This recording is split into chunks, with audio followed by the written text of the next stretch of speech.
Hey everybody, I've posted a lot about resistance exercise and the benefits of it. Now we're going to talk about more specifics on how to prescribe this. This is geared towards anybody who's into making themselves healthier and stronger, but also to practitioners who may have an influence over others. You've heard it said that you can't outrun a bad diet. Well, I'm here to tell you cannot eat an inactive lifestyle. Let's talk about health span versus lifespan. We all have a health span, a finite number of days that we will live. Basically, your health span is how many of those years are spent in independence, caring for yourself, doing your own shopping, cleaning, cooking, and bathing, not being dependent on others. Believe it or not, this health span is not fixed. We cannot control the world around us, that's an illusion. However, we can control how we voluntarily use the bodies that we are given. Now, much of the studies are on masters athletes because they never stopped exercising, or they picked it up midlife. These studies show a lower risk of losing independence, a longer lifespan, and a longer health span even if started midlife. Importantly, the benefits can come even if resistance exercise is started later in life. Now, there are benefits of resistance training that cannot be achieved by aerobic exercise and add to nearly all benefits of aerobic exercise, such as aerobic exercise does not reduce the decline in muscle mass that occurs over time, and aerobic exercise does not provide muscle strength. However, both help with cognitive function, prevention of diabetes or management of diabetes, proper body composition such as muscle mass gain and fat loss, help improve mobility and help the mitochondrial function with overall improvements in health. All right, so first going to start with a question. How many hours per week must you perform resistance exercise or strength training in order to obtain measurable benefits? 1, 3, 5? Let's talk about exercise selection. We're going to focus on the whole body using compound movements. It's okay to do arms and abs, but they are very small movements which do not target fat loss and should be only done after the 3 main movements are completed. Now, you can use your own body weight, bands, exercise machines, or free weights. I'd suggest that the new lifter use exercise machines. They're adjustable and provide for small changes in resistance to aid in your progression. More is not always better. A well-designed resistance exercise workout can be completed in under 30 minutes. We're going to focus on 3 basic movements: a push or a press, a pull or a row, and legs. You're going to perform these exercises 2 to 3 times a week, which means the answer to the previous slide was about 60 minutes a week.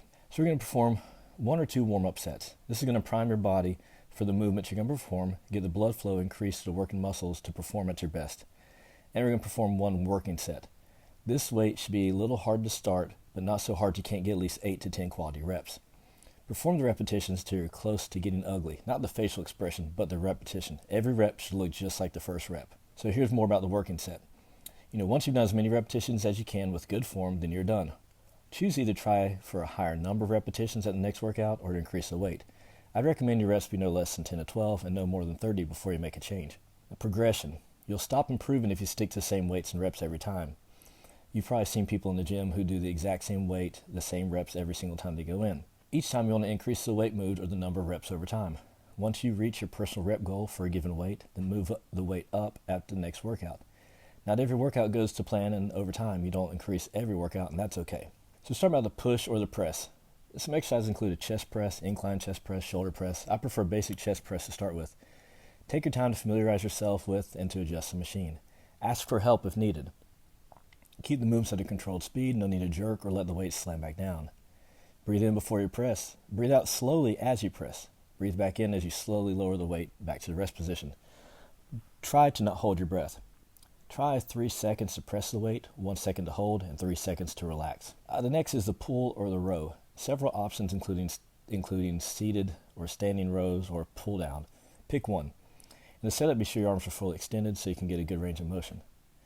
Feel the muscles contract as you're pulling towards your body, and follow the same timing and breathing sequence as for the press. Now, legs.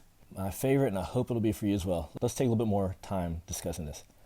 How many of you can walk but cannot get down to the floor or up from the floor without some difficulty? Walking doesn't make this easier for you. It's the upper legs that do this for you. The upper leg muscles tend to get smaller and weaker over time, faster than others. You must make strengthening these a focus. If you're not, then be sure to get your arms stronger so they can help you pull or push yourself up out of a chair and support you with a walker. Blunt, but true. Legs. Okay, 1 to 3 exercises to perform. If only one, then I'd recommend a leg press type machine. The 2 others are the leg extension and leg curl.